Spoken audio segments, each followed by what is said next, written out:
Hello, good evening. Welcome to Talkin Kop. It's me, Chris, Kev, and Ashley. We fucking won a game. That's all that matters. It finished Inter Thank Milan you. 0, Liverpool 1 in, let's be honest, a proper professional Rafa Benitez-esque performance. Ashley, how'd you feel about that? By the way, just before we go out in a happy mood, Ashley just nearly killed me and Kev because, Did I? warning, we're doing a Patreon show looking at 2002 goals from the World Cup. Think this would be great. And I said, I don't remember it. I think I was about 6. So me and Kev just went fucking deflated. Anyway, I'm sorry. why me and Kev try and like remember when we're old? You want to talk about how you feel about the game? I mean, I'm delighted with that. I think, in the context of everything that's been happening this week, this team, that manager, every single fan that decides to follow Liverpool needed that victory so badly. That's a hard place to go. That is a good Inter side. That is a side that has not lost in the Champions League at home in 19 games, which equates to about 3.5 years. The last time they lost was against Bayern Munich, I believe. So for us to get a result there, whether you think the penalty's soft, it doesn't really matter. The fact of the matter is it's a result. It's 12 points. It's 8th place in the Champions League. It pretty much guarantees that we move on to the next round. That's a big fucking result for the Reds. It is. Kev, go on, let you go. I went into this with absolutely no expectations. When I saw Slot's interview before the game, and he talked about having 13 players available to him with Champions League experience. I'm like, okay, the lineup, whoever starts, is going to have to do the bulk of this. And his options are so limited off the bench. Inter are a really good side, especially at home. And they're second in Serie A this season, doing really well, coming off a 4-0 win at the weekend. And given the week that the last couple of weeks that we've had, the last couple of months that we've had, I wasn't expecting anything. So I was kind of like watching it relaxed and hoping for the best. Please don't get walloped. That's all I was hoping for. Don't get embarrassed. You made me so nervous. I know. I'm sorry. You made me so nervous. He was going on about every single thing that this team was good at. And I was like, he basically told me, he's like, get a cushion ready. It'll be that bad. Oh, listen, I had a mate text me saying, it's fucking 8. We're going to get beat 8-0. That was my biggest fear going into this. I look, the way he's set up, and look, his options were limited. He set up with a 4-4-2 diamond, something that we kind of flirted with at Leeds, never really committed to. But tonight he committed to it, but in a defensive way. And he set his stall out early, like keep the ball, manage the game as best you can, try to create something, don't concede easy chances. The press was much better though, wasn't it? Yeah. I tell you, there was an awful lot to like about tonight. A lot to like. Look, I don't think there's a future in this formation, by the way. But I think it's nice to have the option and the flexibility to be able to use it in certain games. I thought some of the play in the build-up was really good. And some players who needed a performance really turned one in tonight. And look, we'll get through it. But yeah, it was a massive win. It's a massive 3 points and a really, really deserved 3 points on the balance of the game. I thought we had the better chances. And Jan Sommer probably had to make a few more saves than what Alisson did. Alisson had to save probably one. One very good one. Yeah, one very good save. A couple of good claims near the end. Yeah, but ultimately, I thought defensively we were rock solid against the side who do score goals. You know, they do score goals. They have strength all over the pitch. They haven't. This is the first time in 2 years in all competitions Inter have not scored at home. In all competitions, they haven't lost at home in Europe in 3 years. So don't kid yourselves. This is a good start. Listen, I said in the preview show, I said even if we were flying, said I wouldn't fancy Inter away as a game because Inter away is a ball ache of a game. But we're amazing. Yeah. We're 3-3 now against Inter away from home. So, but everyone's been that sort of game where it's been like a tight knitty one. Yeah. Apparently, we're the second English side to win 3 times in the San Siro. Nice. I mean, it puts into context the challenge, and I thought, look, that's a phenomenal ground. Oh yeah. It's steeped in history. It looks fantastic. It sounds amazing. The traveling cop, by the way, the traveling supporters, you could hear them through the game as well, through the noise. They were unbelievable. And to hear him singing the manager's name at the end, I thought, deserved. That's big for the manager because that's the big one. Is it's when the travelling fans or the home fans turn you. That's when you've got real trouble, and they've not. Yeah. That's not happened to him. Ashley won't remember this because she's far too young. and Kev will really. The lineup 4-4-2. You know, 3 centre backs basically, a left back, 4 centre mids. Very Gerard Houllier 2000. That's how Gerard Houllier in the treble season. That's how he set up in Europe. It was 4 centre backs, 4 centre mids, 2 good lads up front and go, there you go, break that down if you can. And to be fair, I think that formation's got legs, especially away from home. With the players we've got, because you think you've got 3 lads, you've got 4 from 3 who can play that 3 role. The only thing you're a bit light on is a 10, other than Wirtz. And I think if you had Gakpo come off the bench to be one in the middle too, I think you'd be fine as an option. So I think away from home, maybe not at home, but I think away from home, that layout's got, I think, suits a lot of players. A lot of players look a lot more comfortable. Let's be fair, the man at the moment on the pitch, Ibu Konate, that's probably his best performance this season. I mean, the bar is low, but to be fair, and it wasn't like it was just okay. I thought it was a decent performance. Let's face it, Lautaro Martinez is a ball ache to mark. And Thuram's no slouch either. So, there's 2 very good players he had to mark. And Bonnie came on, who's normally a handful. And I don't want to steal Andrea's thunder here. And Andrea, it's your birthday today. Happy birthday. What a present. Thank God. Cheers. You'll never walk alone. I'll tell you what, there's nothing better than your birthday having Liverpool win. Oh, it's the best feeling ever. It tops it off. Happy birthday. I wish my birthday fell on a day where the Reds played. It's always in the summer, so I don't get that benefit. But mine's always tail end of the season, so they're always tense. Oh, geez. Well, I mean, a win is a win is a win. So I'm just happy with that. I mean, statistically, I was just looking at FootMob, and, it was very, very even. It was a complete even split 50-50 possession-wise. The XG swung in our favor. It was 1.47 compared to 0.43 for them. They had 9 total shots. We had 12. They had 1 big chance. We had 2. So in general, it felt like a very even match, and the eye test seems to match the data as well. Yeah. So, for all of the hype and all of the thought process that we were going to get steamrolled, we really didn't. And, I don't know if it's a formation that has legs for all games, but, we have struggled against that kind of formation in the league. And it would be interesting to see, could you set up like that against Crystal Palace, and could it be successful? Because we've seen it be successful in Europe twice now. Yeah, it was one of them that I think it's horses for courses system. I think I thought the 2 fullbacks, what they were. We'll get to him, Use. What they were asked to do. It was a supporting role. You didn't see them overlapping very often. The one thing that you did see was them committing to the press, and they were very aggressive in the press. Their outballs are to the wing backs as much as possible, and our 2 fullbacks pushed onto them and didn't give them any easy options throughout the game. And when we made the change, when Bradley came on, again, continued being aggressive. Szoboszlai on the press, really good. And the thing is, I thought McAllister put in some amount of work.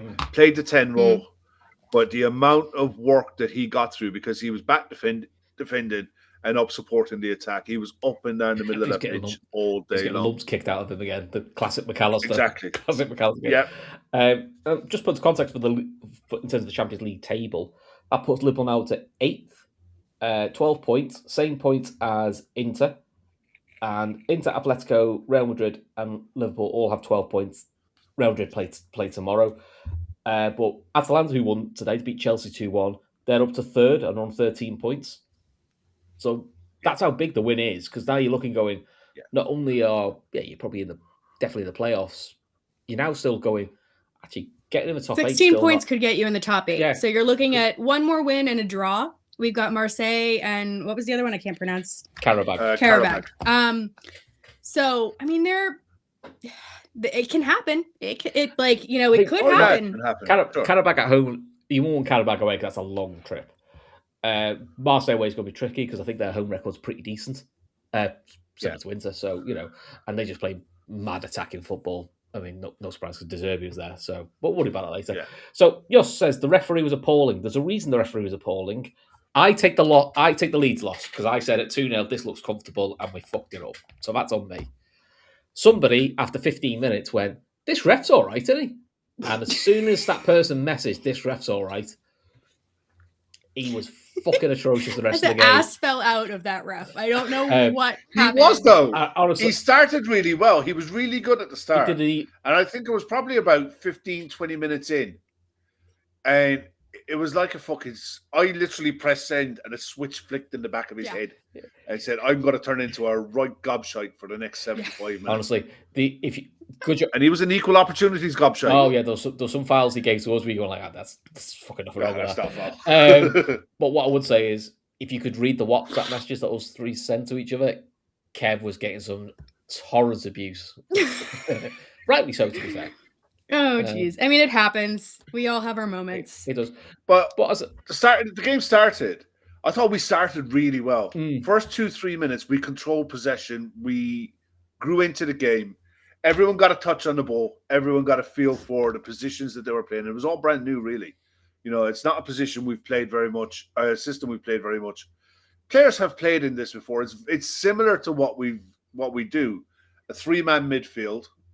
The 10 is the difference, but the strikers were split. The strikers never played as a pair.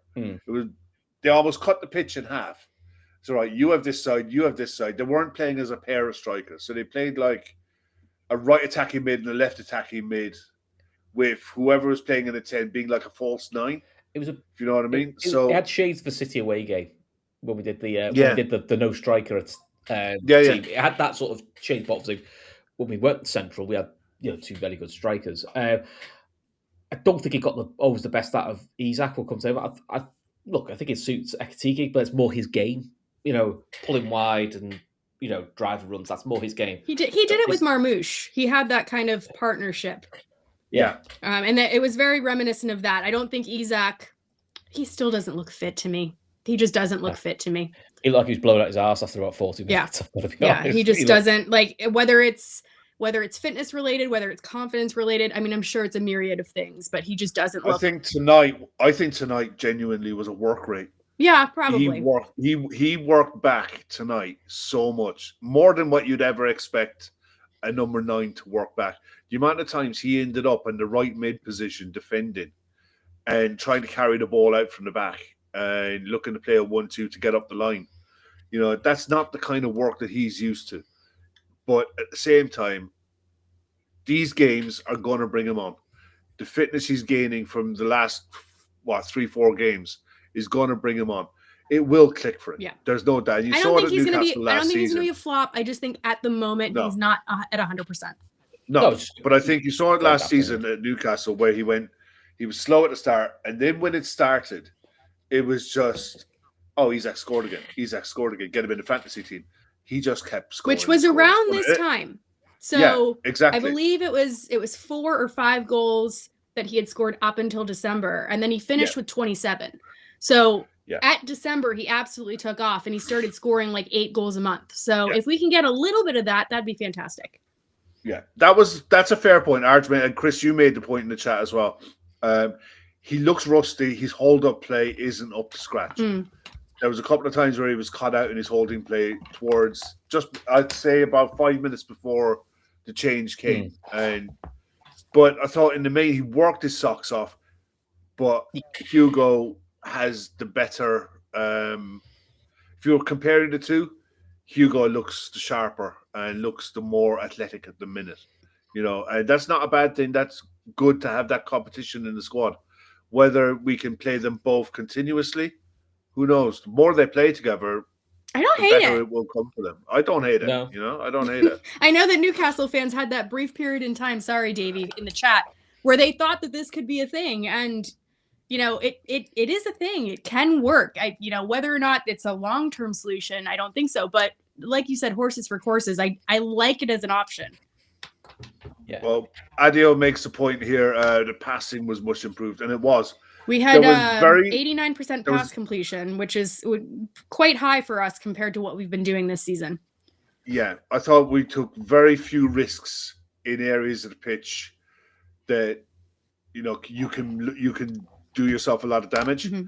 So we were very precise with the passing. I thought some of the switches of play from the back, Kanate especially, and Virgil, the switch from Virgil out to Joe Gomez was a constant threat. It kind of pinned DeMarco back as well. Mm-hmm. It didn't allow him. It forced him to defend. And you saw in the Champions League final last year, Yumin Lamau absolutely tore him a new one. Joe Gomez was never going to do that. But you turn around and you make him defend as a defender, his legs go eventually, and he's not as effective going forward as you want him to be if he has to have the defensive mindset that he has to track back, especially with Mkhitaryan on that side. They're not. I mean, Mkhitaryan's what, 37? I think he's 37. Yeah, plus VAT. Yeah, I think plus VAT. Yeah, I said the average age of that starting 11 was 31, and they lost a couple. I told you guys, I kept looking at DeMarco and kept seeing Teemu Pukki. Like with the hair. Once he lost the hair, he just looks like Teemu Pukki. I just kept thinking that was him over there, and I couldn't get over it. Once I saw it, I couldn't unsee it.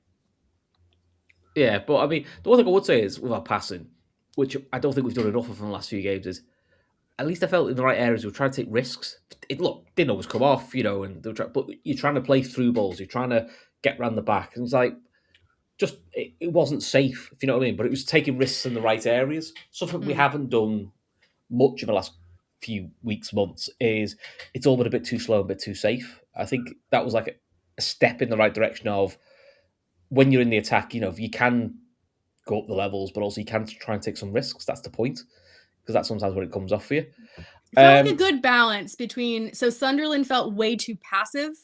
Leeds felt a little bit too aggressive. This felt like we found a Goldilocks zone.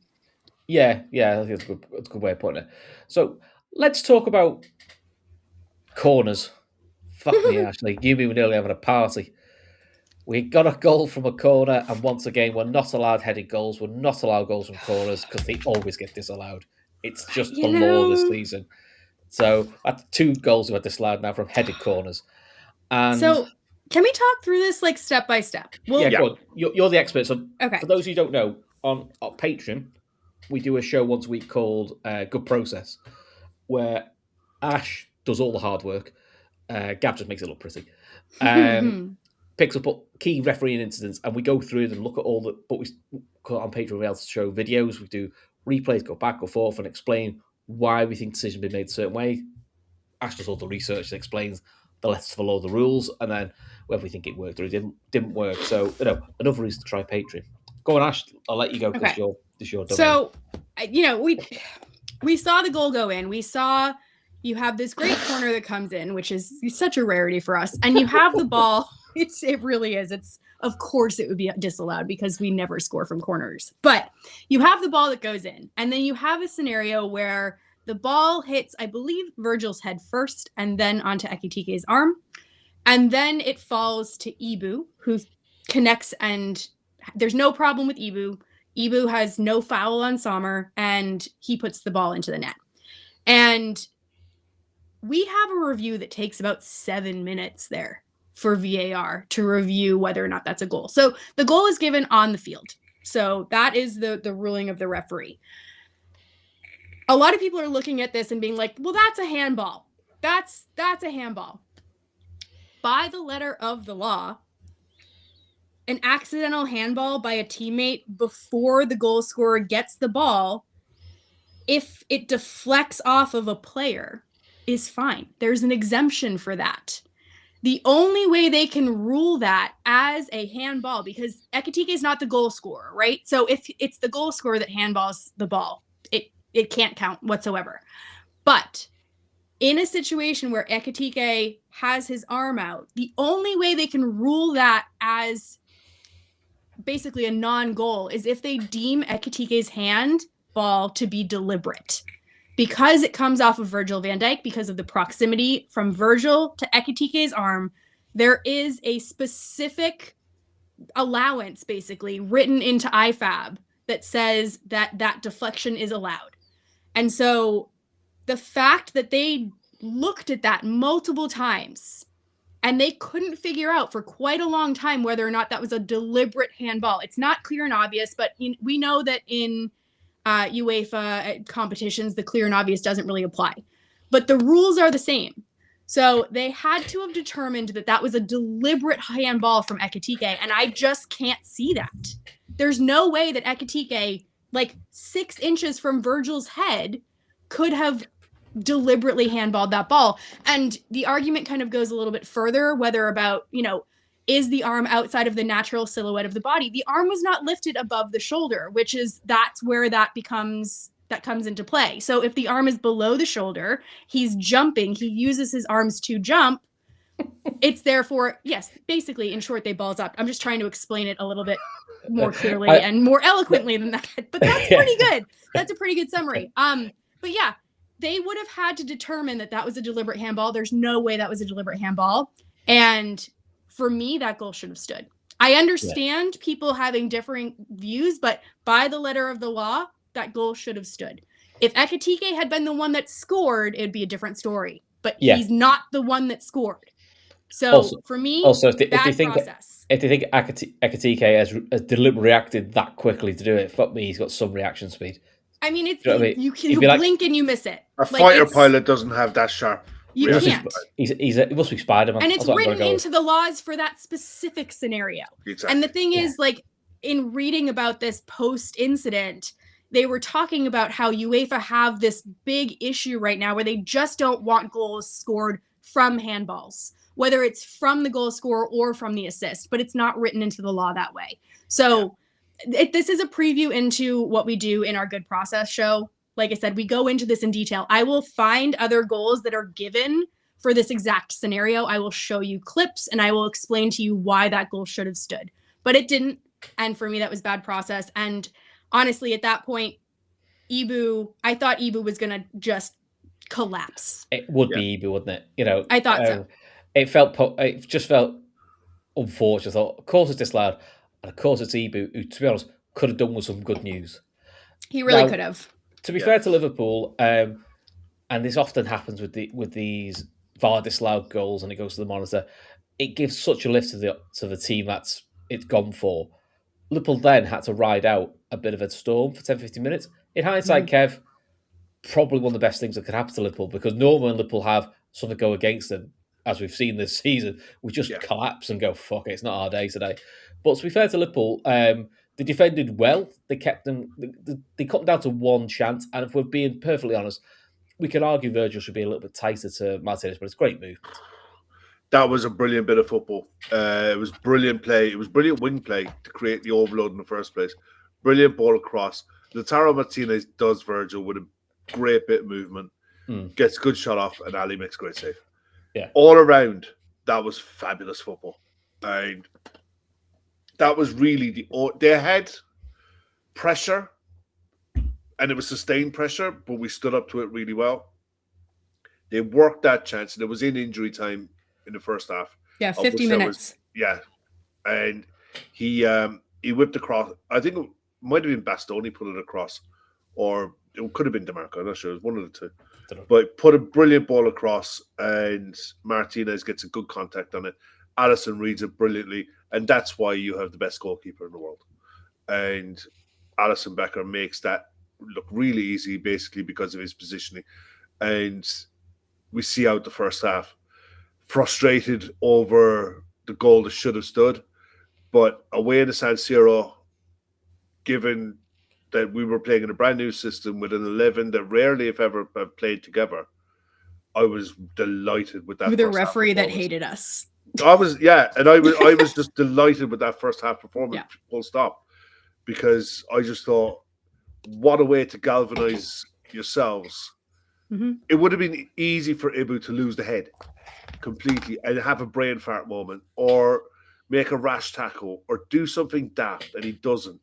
He was excellent, and it was one of those disciplined first half performances that you need in away games in the Champions League. And I said to you guys, first comment I said to you guys at halftime, delighted with that. Absolutely delighted with it. And because you know, as the game opens up, because their fans will demand that they push higher and chances will come in the second half. And it was more of the same, really, in the second half. It was a midfield battle throughout the game.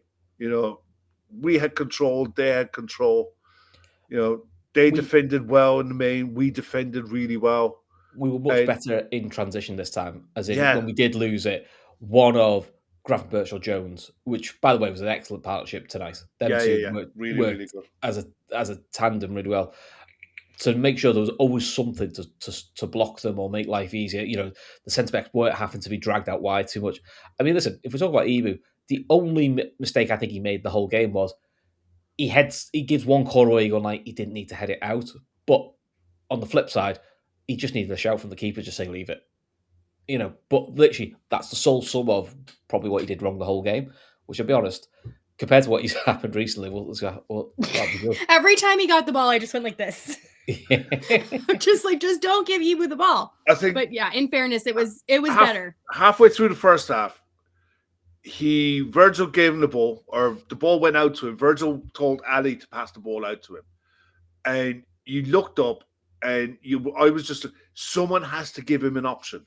If you see Bukanate getting on the ball, 2 or 3 players have to come to him to give him an option to get out. No, and for that one time where he lumped it up the line, looking for, I think it might have been for Domo, and it went out of play.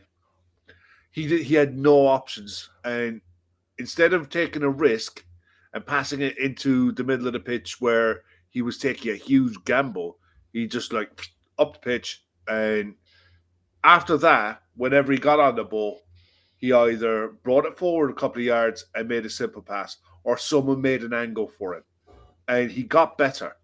You know, and that's all you can ask for. He's never going to be Franz Beckenbauer, but he's got to calm down when he's in those situations, because we have seen when he's confident, you know, he's all right at bringing the ball out. You know, not quite Matip runs, but trying that, and he does a punch forward. But I mean, obviously he had a Trent there, but as long as he's got something to see in front of him, he can only do all those quick punch passes forward. So the option is there. It's just, again, but it's like all things, it's confidence. As soon as your confidence goes, the weakest parts of your game are exposed consistently. But listen, I think Liverpool sort of, we're doing well, but then the subs came on. And Bradley came on for Gomez. Look, makes sense. Gomez has got to play a full 90 at the weekend, so we may as well bring Bradley on. And Wirtz came on for Isak. Be honest, Isak was blowing out his arse. So, but also, it felt like a game you needed someone with a bit of cuteness. Yeah. Because they were defending so deep and defending so well. You kind of needed that. And to be fair to Wirtz, it's not going to be in a highlight reel and all that, but I thought he picked up good positions. He interchanged really well. I just thought he's a few more clever passes, which people were reading. So I think those helped. I mean, let's be honest, the only other sub he could have made was bring Kirkers on. But Robbo was playing fine.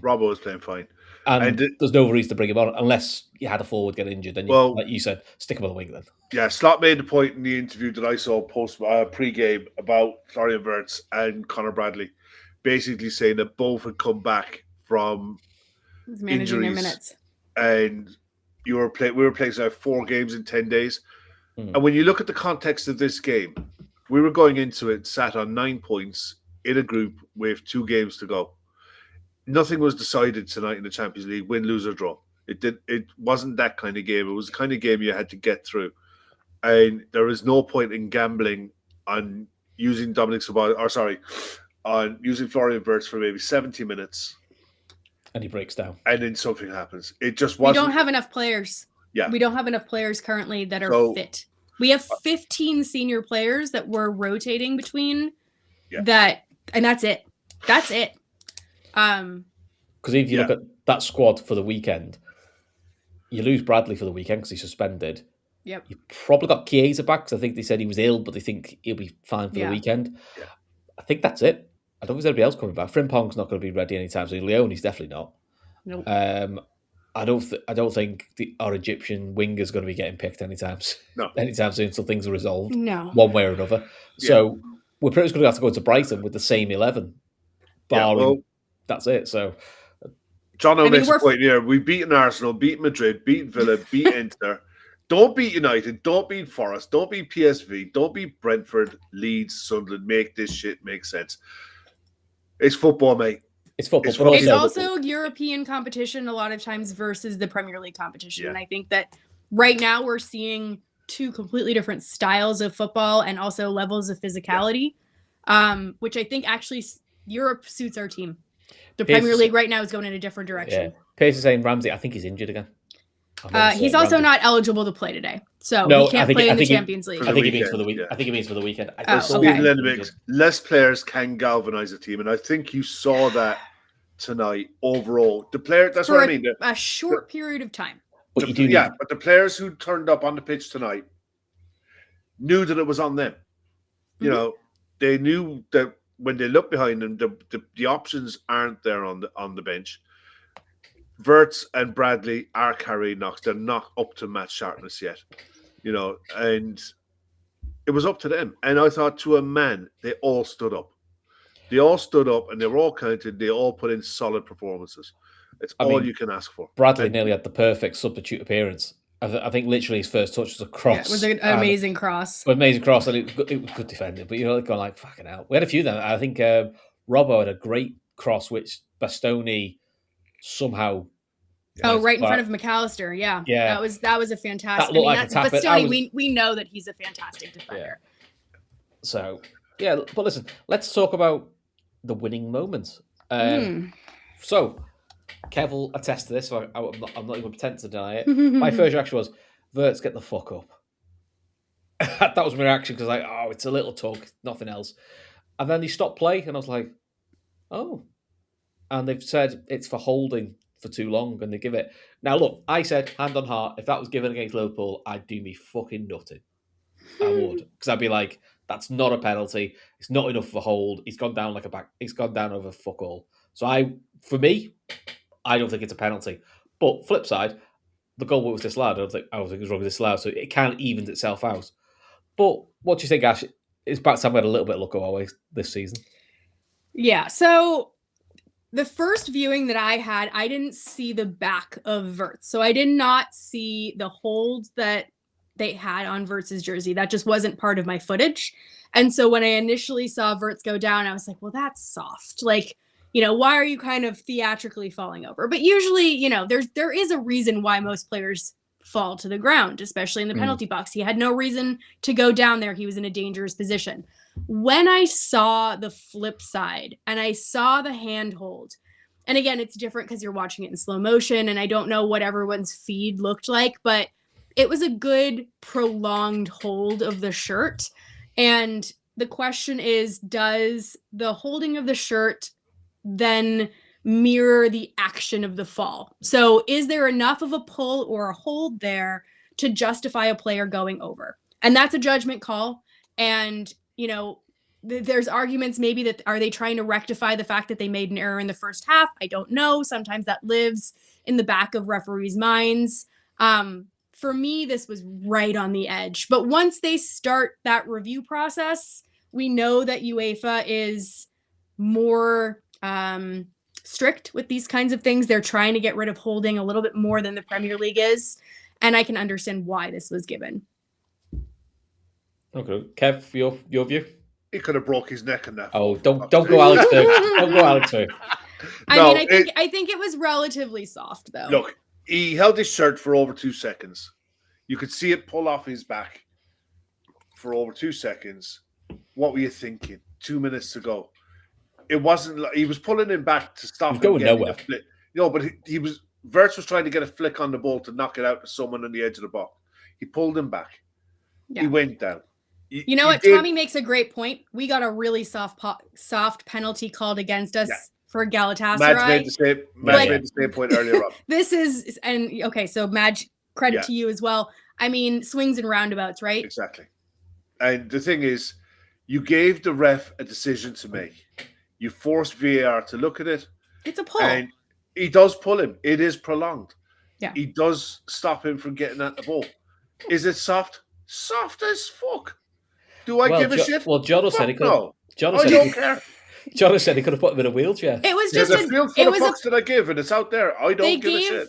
It was, you know, it's kind of like Ibu going to ground this weekend, Yeah. where Yeah. you make you give the referee a decision to make. Yeah.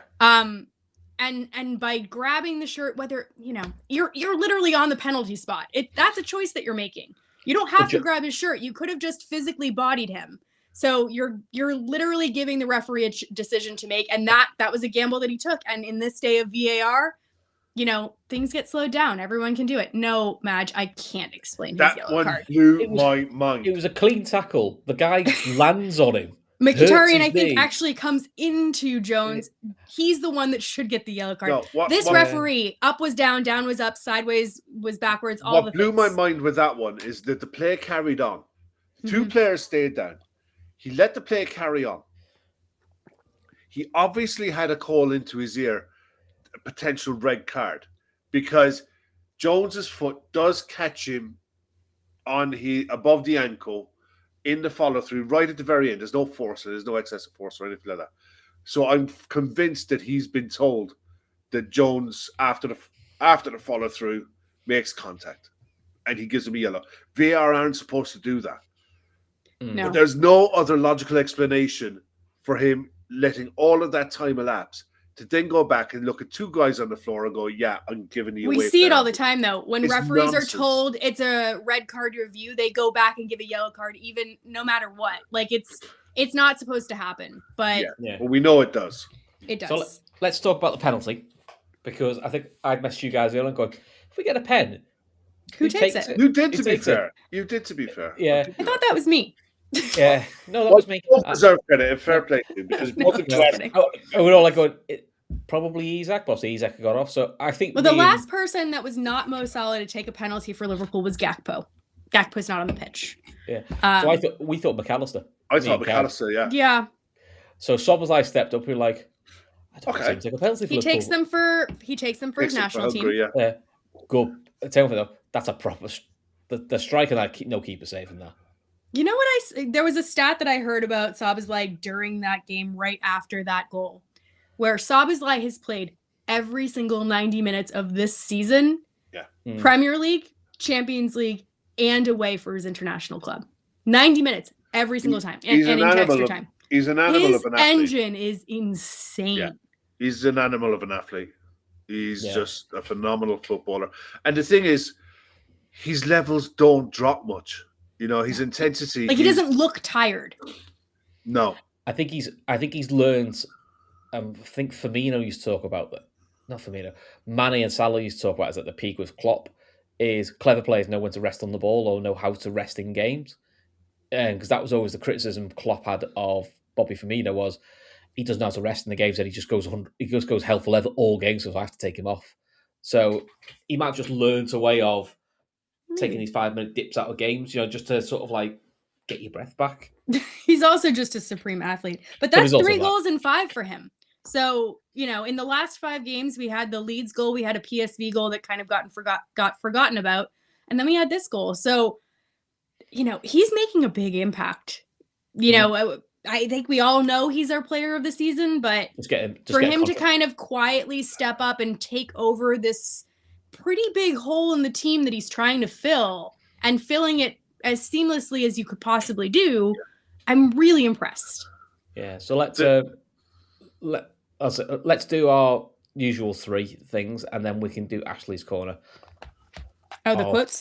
Quotes. I'm going to call it Ashley's Corner because you do all the work, to be fair. me and Kev don't do any work. No. Let's be honest, everyone knows that. So we're going to do Man of the Match, most honourable mention, and could do better. And because I'm hosting, I'm going to go first. Okay. Man of the Match, I'm going to go Curtis Jones. I thought he was immense today. I thought he was excellent. Honourable mention, I'm going to go with his partner, Gravenberch. I just thought as a tandem, they worked really well, and I think that's what gives us that base. And for could do better, it's probably Isak. I just think he still looks off it. He wasn't terrible today by any chance. He was fine. I just think of everybody in the pitch, he was definitely 11th. Ash, who's your 3? I'm going to give it to Szoboszlai. If you put points on the board, you're the man of the match. I'm going to take the low-hanging fruit. Don't care. Quotes Corner. That's a good one, Bonkers. What is it? Quotes Corner. Yeah, we can totally do that. We need a jingle for it. I definitely agree that Jones deserves a shout out, but I guess for someone different, I'm gonna give it to McAllister for the sheer jump that he's had from the couple of performances he's had to this. Because for me, he looked athletic. He was going into tackles. He looked hungry. I'm sure he benefits from having 4 midfielders in there around him. But to play slightly out of position, to play in that 10 that he is familiar with at Brighton, and he plays that in Argentina as well. But he looked more fit to me today. And then I think that you're right in terms of Isak needing to do better. I think you could quite easily, and I don't want to take it from Kev, but there's another forward on the pitch that I think could quite easily get a shout out here. And I think the fact that he looks more like the record-breaking signing than Isak, again, it's just something to work toward. I think it'll all come good in the end, but at the moment, right now, I'm more impressed with our rookie striker. I love Davey T. Man of the match, Szoboszlai. Honorable mention, Canate could do better. The Swedish bloke. Brilliant. Our resident Newcastle fan. Not wrong. I love Davey T. I love Davey T. Yeah. Look, on McAllister, he's the most fouled player on the pitch. I'd love to see what his running stats were for today, because I reckon he covered some savage ground. Very rare you see him go down with cramp. And I think it was genuine, because he was moving really gingerly when he got back up after. Curtis Jones completed the most passes of anyone in the pitch.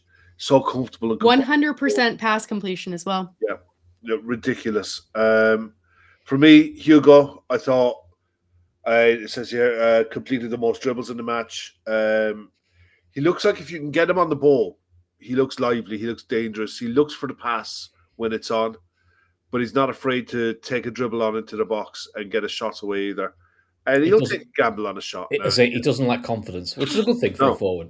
You need that. You need that in your game.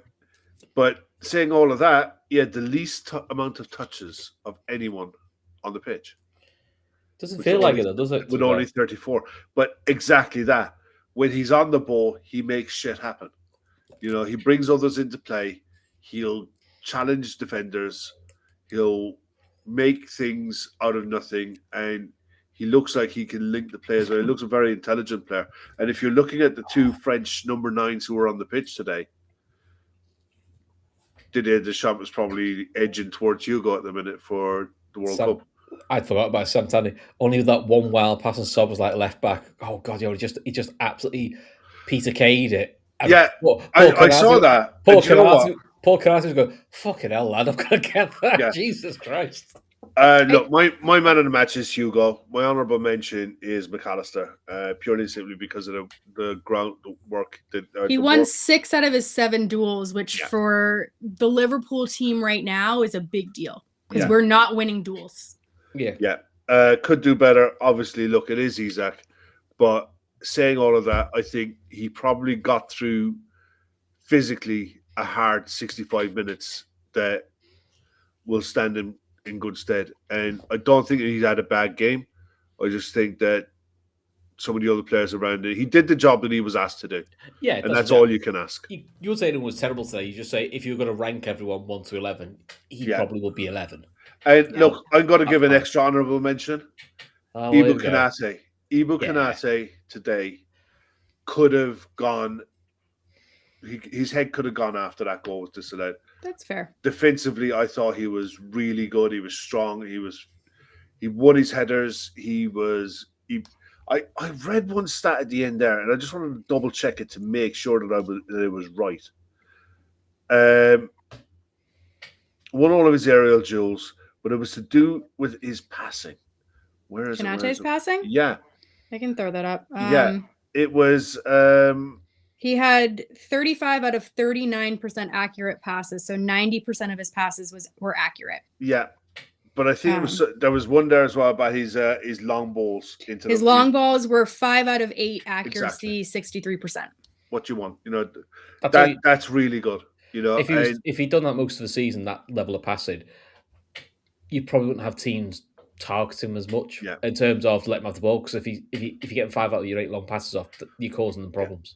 Well, No. Sam, we made that point earlier on. Alisson made that really big save Very at the big. end of the first half. So he did really good. Alisson was really good as the option, as the outball. So Can we also give him an honorable mention for handling the press? Like, and I mean the actual like camera paparazzi press at the pre-match press conference. Because I thought he did a phenomenal job. Yeah.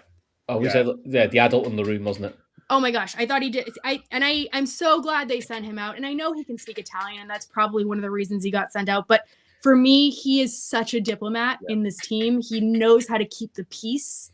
And I thought all of his answers were very, very smart. I thought he sounded compassionate, but also wasn't making headlines. For me, he smashed that interview out of the park for such a difficult interview. So, Kieran, you made a point here, and look, it's a fair one at the minute. Look, you'd still expect more from £125 million signing. I get that, but I'll tell you what, there's a hell of a lot of centre forwards and strikers out there, high-end strikers, who, when they're asked to track back and asked to do the donkey work, will lack and will shirk it and will. And if you look at the big guys that moved this year, whether it's Gyökeres, whether it's what's his face at United, none of them are really Sesko. None of them have really exploded. I mean, it's the ones. It's actually the underrated ones like Voltamata or Ekitike that are the ones that look like the solid buys. Yeah, it's very interesting. Yeah. Or she makes a point. Alisson just knows how to stay level-headed in tough times. Absolutely. Leader in calms. Absolutely. I thought, listen, that press conference yesterday, when you sat back at 24 hours later and you look at it, he's like, you made the point to me because I wanted to see Virgil's front up as captain. And Alisson was the absolute best choice to come out. And I know it's nothing. I loved the bit at the end when he was asked the question in Italian and he answered in Italian. Yeah. Like, the guy hasn't lived or worked in Italy for 8 years and he only spent a couple of years in Roma. And he's like, bang, bang, bang. Here you go. And I'm like, shit, man.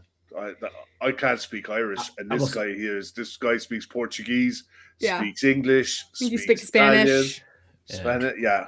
I must admit, though. And he's good looking. Bastard. But I must admit, though, the handsome bastard, I almost celebrated his catch at the end as much as the goal that Szoboszlai That's scored. What you need, though. Well, you need that little bit of like claimed it. He went, right, what we doing? I was like, so we've missed that. Just that little bit of like, right, no nonsense stuff. Yeah. Kieran, right, you guys want absolutely 100%, right. Kieran. We are going to miss him when he goes. I hope that. So he has a 1-year extension. Yeah. Option. Which the club that the club can trigger. I really hope they trigger it. I hope. I think all the hints came out from the usual patch that it pretty much is going to be. I know, but I mean, it's still hanging up in the air. So until it's done, by all accounts, he's happy. I know. Yeah. So So all right. Do you guys want the quotes? Quote corner. All right. So let's start with Andy Robertson. So Andy Robertson comes out first and he says, "It is a huge result. We knew we were coming here to a tough place. We had to show fight. We had to show determination and dig in at times." When asked if Salah would play again, he said, "It'll be up to other people. It's not up to me. I love playing with Mo Salah and I hope to continue playing with him." Virgil was the next one up to bat. He said, "It's a really good feeling winning, especially in the period we're in, trying to find consistency and trying to find something to build on. It's never easy to come here. It's always going to be tough, and we handled the game well." Virgil continued, "It's down to us to perform on the pitch because that's the only thing we can control. We want to win, and we have the quality to do so." When asked on Mo Salah, as they all are, he says, "It's not up to me to say who should apologize. It's him airing his feelings. The club have to deal with it, and him as well." He continues on Mo Salah, "It's a collective situation. Things between Mo and the club are going on, and he is obviously not here today helping us to get 3 points." He continues, "I know Mo a long time. He's a friend. We've had highs and lows. We speak. Those type of things will stay indoors. We have to brace ourselves and be against the outside noise."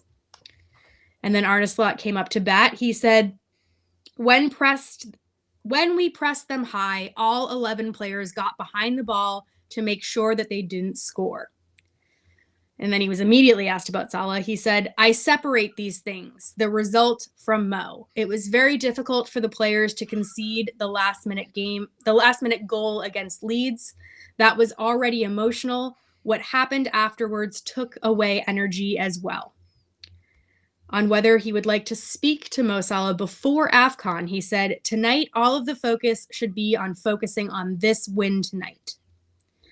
When asked if he would like Mo Salah back, he said, well, you say everyone makes mistakes in life, but the question is, should the players also recognize that as well?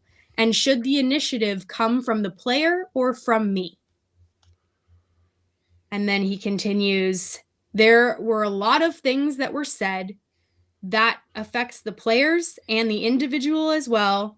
And he has been so influential. That's it. Okay, so I think that Slot has put the ball firmly in Mo's court. Yeah. And that's that. But that's also leaving the door open for him if he wants to. Well, I think Oisin makes a point here. Mo is going to have to climb down. I agree. Slot behind the scenes. And has he got that in him? I don't know. We'll find out. But even if he does it behind the scenes, there'll be some bullshitty line that'll come out. You know, I was emotional. I spoke out to you. Something will come out publicly. I don't care. I mean, if that happens, it's a gloss it over. PR wise, there's an easy PR spin to put on this, but ultimately, no matter what way you dress this up, he was fucking bang out of order for what he did. Own it. You're 33 years of age. You're not a fucking child. Act like a grown up. Interesting. Nope. None of the players though have really sort of. No one's thrown him under the bus. They've both stayed quite neutral, which kind of makes you think maybe they all think behind the scenes. Look, it not storming a teacup or such, but as in it's something that could be resolved. Yeah. So we'll see. I haven't watched it. I missed one quote. I just want to make sure I don't miss the one because I think it's important. Slot said, I would like to highlight one player in particular because he's been highlighted in a negative way, and that is Konate. I don't think him and Virgil made a mistake at all tonight. So I'm glad he did that. Yeah. And I didn't want to miss that. Which, to be fair, is it has been a criticism of Slot is he's probably been quite quick to criticise players and not praise enough this season. Yeah. So, you know, again, that's a manager learning and adapting. I haven't seen it, but apparently if we've got Prime, we should go watch the post-match show again because apparently there is a very good debate between Clarence Seedorf and Arne Slot. Interesting. Like I caught a little bit of Carragher on my post-match. So in the US, I had him. I'm sure that'll be... he was called out pretty heftily by Micah Richards on his comments toward the club. And it was really interesting to hear him talk. He said, I don't care if I have the worst relationship with the club in the world. If Liverpool are winning, I'm happy. But it was interesting to kind of hear him acknowledge that they are in a really rough place with he is in a bad place with the club after that kind of tirade that he was on. Yeah, I don't really care. I mean, at the end of the day, I don't either. It was just really but what I'm saying is, I don't think Carragher's wrong.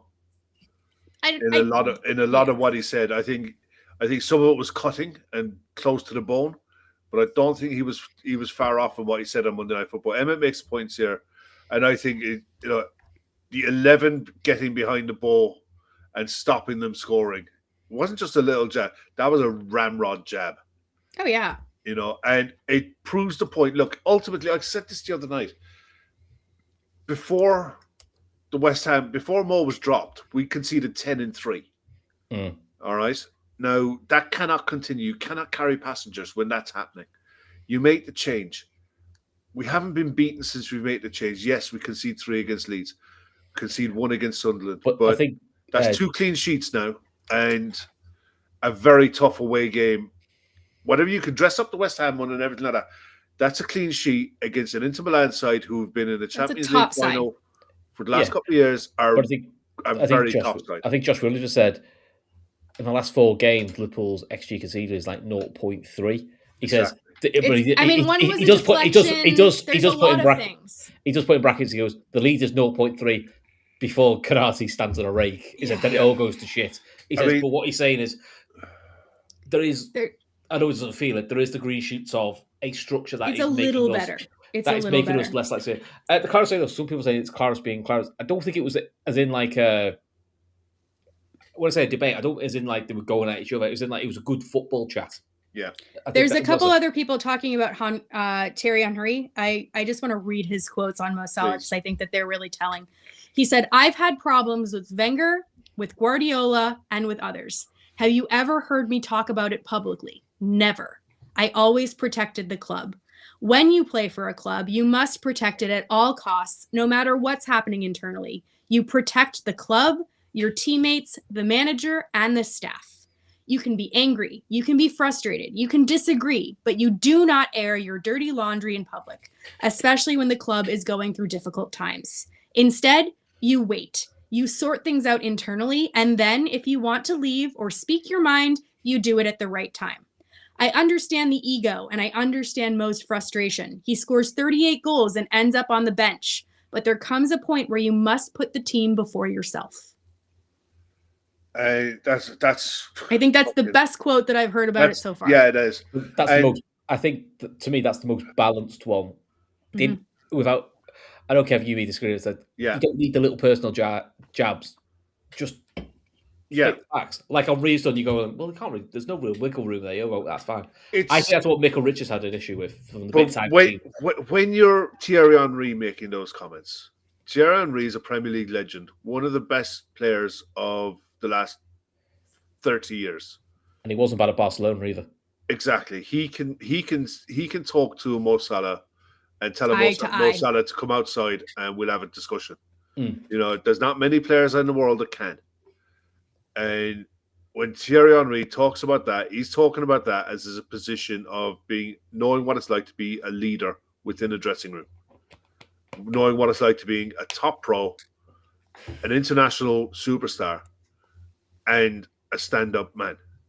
You know, it's like, wait, you know, go and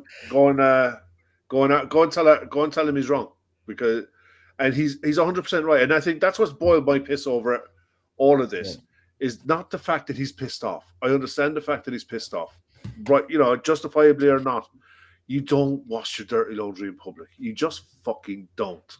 But as Tandy points out, Thierry has now just talked about it publicly, so he's definitely dropped for the next game. Yeah, no, I mean, I think, you know, Henry is coming from a place where, you know, he's older, he's wiser, he's been through these moments. He's not. I'm telling you now, he fucking did. I was going to say, real talk, this is rewriting history a little bit. Yeah. There was definitely, he had a falling out with Klopp against West Ham. Remember, if I speak, there'll be fire. Yeah. Like, he's gone after Klopp. Trust me, he has. Just not quite in this. He had bustles with Klopp. This was the most explosive thing yet. Yeah. Oh, and by the way, Clarence Seedorf, undoubtedly one of my favorite players. Oh, he's ever. Clarence Seedorf is so criminally underrated as a footballer. I think he's won the Champions League with 4 different clubs. He was an unbelievable footballer. It's criminal that Dutch side never won anything. You know, they should have. That Dutch side should have dominated football, and he was world class.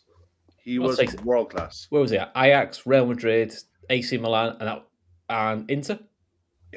Yeah. You know, he played for little clubs. He played a key part in those clubs. He was an absolute great. He was. And to be honest, when I've seen him on TV, he's a decent pundit as well. Yeah, it's rare these days. Yeah. I like him as a pundit. I think he's pretty decent. I actually like Jimmy Floyd Hasselbank as a pundit as well. When he talks about football, he can talk about the game as a striker. He can talk the game. Again, I think Daniel Sturridge also has that. I quite like him as a pundit, but again, probably because they're on Prime, you don't see them as often, so maybe they don't get. It keeps them fresh. You know, because I feel like he's coming into his own, Sturridge. I think that, you know, he's new, and I like that he still has his own opinion. I wonder if he'll stick with that over time, because you see a lot of times they just turn into puppets. I hope that he keeps his own opinion, because I think that that's what makes him so unique. Davey, you're a fucking chancer, lad. I talk about don't wash your dirty laundry in public. He agrees, but the Mackhams still use the river wear. Oh, cheeky fucker, lad. When is the Newcastle? You know what's nice to be able to laugh after watching Liverpool. Like this is a really nice sensation. I forgot about this feeling. Oh, it's nice. We can actually go to sleep in peace tonight. Like not lose sleep over the game. It's great. Yeah. There's shit in the background, but it's great. Yeah. All we need now is Brighton to do a decent thing and just be shit next weekend. If they could do that, that'd be great. If we have a performance like this, I feel a lot better. We've been down this road. Yeah, we've been down this road before this season with the way we played in Europe. Positive result. I'm so happy with the clean sheet. So happy with the clean sheet. The 3 points to win is great, but the clean sheet for me is everything. And the confidence, you have to take that confidence into the next game. And the handy thing after the Brighton game, the one thing about Brighton probably won't be direct. They'll play football. They'll move it quick. But they won't park the bus though. Exactly. Which we've had a really hard time with. They'll have a go. And the other thing as well, we have a nice break after that then. We have 5 days after break. That. Yeah, we have 5 days. And then we have a game and then another 5 days. Yeah. So we've come through this period now, Brighton to come, but we're undefeated in the 5 games that we've dropped Mo Salah in. Yeah. Which take what you will from it. Yeah. Look, with no doubt there's going to be plenty of shows coming up. There's a double header coming up. There's 2 tomorrow. Yeah. 2 tomorrow night. The link for the Patreon, scan the QR code, give it a go for a month. It's the price of a pint. Is literally, I think it's $5.99 for the month. If you don't like it, just cancel it, but you'll get the month out of it. And but also, there's double show tomorrow night, and there's going to be plenty of shows coming up on that and on here over the rest of the week. So, and we've got our Christmas offer as well at the moment, which is if you become anyone who's a member by the 22nd of December, we'll go into a draw. Winner will win 6 months free membership. And that's 6 months. You can give it to 6 different people for a month. There's a lot of Christmas gifts that you could get rid of. Speaking of Christmas gifts, good segue, Ash. If you're a Patreon member, you can also give people gifts, memberships. Anything from 1 month for, I think it's a £5, or you can, I think a full year is £50. So, again, if you like me and Kev, we're crap at organising presents. Yeah. Last minute gifts, always handy. So there you go. Yeah. Right. Yeah. We got 2 shows on Patreon tomorrow, so it's a good time to join. We've got our ref watch that we talked about. Like I said, I'll go into more detail about today's game. I think I have about 10 incidents from this weekend, so I'm going to have to whittle it down. There's so much that happened. That was a lot this weekend. There's a lot this weekend. And poor Wolves had like 2 or 3 in one game, as they usually do. Wolves being Wolves, don't it? I know.